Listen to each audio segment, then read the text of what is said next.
Good morning, good afternoon, good evening. Welcome to the Long Game. I'm your host, TJ, and today I'm going to be covering Aussie yen as I covered in the short video that I posted earlier about how I'm going to be updating Aussie yen from analysis that I did on January 18th of 2026, where I gave three biases on what could possibly happen in the near future with Aussie yen and what to look out for. So as you can see here, this is where price was on as of January 18th. This is my daily chart, and I gave my three biases. I said price will either bias one, price will stay in this channel, is going to break out of this and retest a 4 hour level and continue up within this channel. Bias two, price could break out of this channel, um, break out, retest the 4 hour level again, and go down. And it could go down to meet this weekly level, this weekly major trend that I have drawn up here. That's my red line here.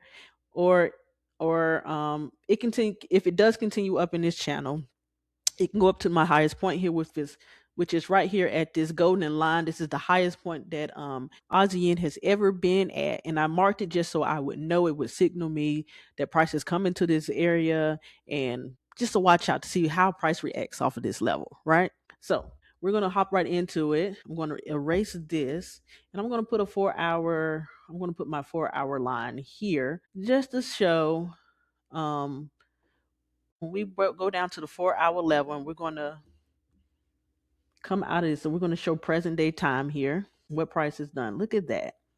Look where price is done over this last month, right? And this is where price was at January 18th. We go down to the 4 hour level here. What did it do? It broke out of that level, retested over here. Yep, retested here. And I'm going to change that to a different color actually. Retested and continued up. I love that. I love that. And if we was to put some fibs on this, let's see how far did it come down, right? Ooh, almost to my 78.6 level. Didn't quite touch it, so I personally don't count that. When it does, I like for price to actually come to the level and price to go through it, either wick through it or candle through it. It did not quite touch my 78.6 level. It came down to the 61.8 level, which is a high reversal zone and one of my favorite levels within my golden zone. I love it. And it played around here, but it went up. It respected that level and it went up. As you can see, I'm going to take this fib off. Price is still holding within this channel, going up. It's still holding within this channel. And as you can see here, price has come up to my highest point here. It played around, still kind of playing around honestly within this channel to see what it's going to do. As of right now, I'm going to say that Aussie is still strong, still very strong. I've noticed that all the Aussie pairs have been has had great momentum over this week. They're still trending. Most of them are trending up. So Aussie is just by itself is just strong. So right now, I would say until it breaks out of this channel, which is my first clue to me, like a red light to go off, like ding, ding, ding, ding, ding. Price could be potentially set up for a sale. For me, until it comes out of this, it's still a buy.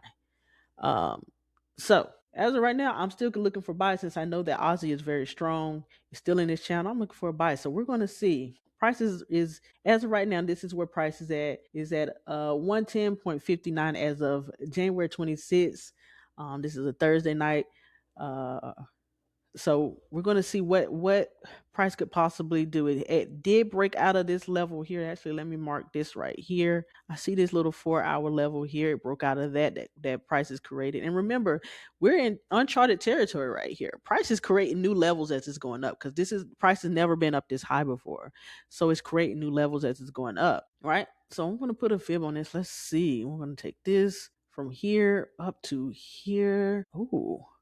Wow. Okay. And right off the bat, I see that price has wicked. We see this here. Price has wicked my 38.2 level. And to me, that is showing some rejection, you know? Okay. So this is probably one of my high probability areas right here that I'm seeing. I'm going to mark this up. This is my high probability area. I want price to stay in this area. Not quite. I see it has not quite come down to the 50 area or wick through it. So let's see if it holds this level, right? I want price to hold this level to possibly continue going up. I could see it could possibly come down a little bit deeper, maybe to my 50 or my 61.8. And this is, I'll just mark this up as, let me click off of that. This is more my medium level, even though I can see it coming, and that's more in line with my 4-hour support and resistance that the price has made here. So that's a possibility that it could come back down to this level. I would take both of these. If price comes back, if it comes back down to this level, that's a trade I would take. And it holds this level. What I always want to see is price coming here and respecting my levels within here, wicking this level, short body candles, stuff of that nature, possibly even some indecision candles right up in here, but it's respecting this level, is not breaking through this candle, not candle, but this level with any engulfing candles or anything like that. That's what I want to see, right?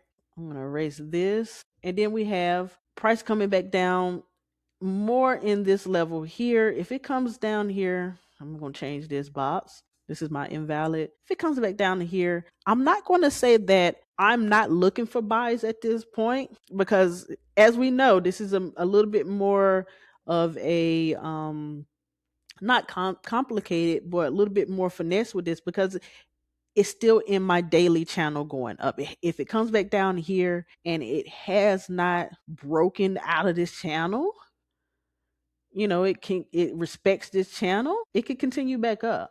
But I would say this is my red area, because it's gonna put pause to me. I'm gonna pause a little bit and see, like, okay, what are you trying to do down here? You came all the way back down to this area here. What are you trying to do? So at that point, I'm looking like, if it comes back down here, maybe I shouldn't erase that. I'm looking, it could possibly break if it comes back down to this area. And at that point, I'm looking for a price to twiddle along here and then possibly go back down to retest something on an area on my weekly level, possibly even my weekly major trend line going back up. I know that would possibly be a more short-term sale, just down to my weekly level, and then I'm looking for it to go back up. That's what I'm looking for. So this is more my high probability area, and I'm only saying this because I already see this wick here. Prices come here and reject it already here. So what I'm want to see here is just price coming back down in this area a little bit and respecting it. That's what I want to see. And if it comes back down here and respects it, that's even better. That's just a little bit deeper pullback. That's a better risk to reward ratio to continue back up. That's what I want to see. It comes down here, we're pausing if it comes down here to see if it's going to hold in this channel, or is it going to break through this channel. That's what we're waiting for when it comes back down. If it comes back down there, because anything's possible at this point. Let me erase. I like to keep my chart clean, as you know, if you've been following me for a little minute. I like a clean chart, as clean as I can get it. Hold on. And there we go. So we have our 3 probabilities areas: high, medium, and a no-go, or in this case, just a pause. And then we're going to go from there. Right? So again, what we're looking for, price to come to a level, we're looking for wicks, short body, no momentum, no engulfing candles in these areas that goes through these areas. If I want it coming up out of this level, right? I want the engulfing candle to come down and come up out, not come down and keep going. That's what I'm looking for with a buy. That's all I have at this point. And look at that. It's coming back down to this area as we speak. Price is open. It's a Thursday night. Price is moving. So we're going to see how this plays out. And my projection is this probably will not play out until sometime next week, as we are coming to the end of the week. Most of the time on Friday, just from my experience trading for about 8 years now, round about 12 o'clock noon Eastern Standard Time, New York time, the price usually slows down. It slows down a lot. Like, it comes to almost a halt at that point until the market closes at 5 on Friday, and then opens back up on Sunday around the same time. So this could not play out until next week, but this is one we're going to keep our eye on, and I'll be giving you guys more recent updates on this pair. So so anyway, we're going to end this video right here. I hope you guys continue to have a great trading week. I hope you've had a great trading week so far, and I will see you guys next time. Remember, stay patient and let price come to you. Let the setup come to you, and you'll be successful every time.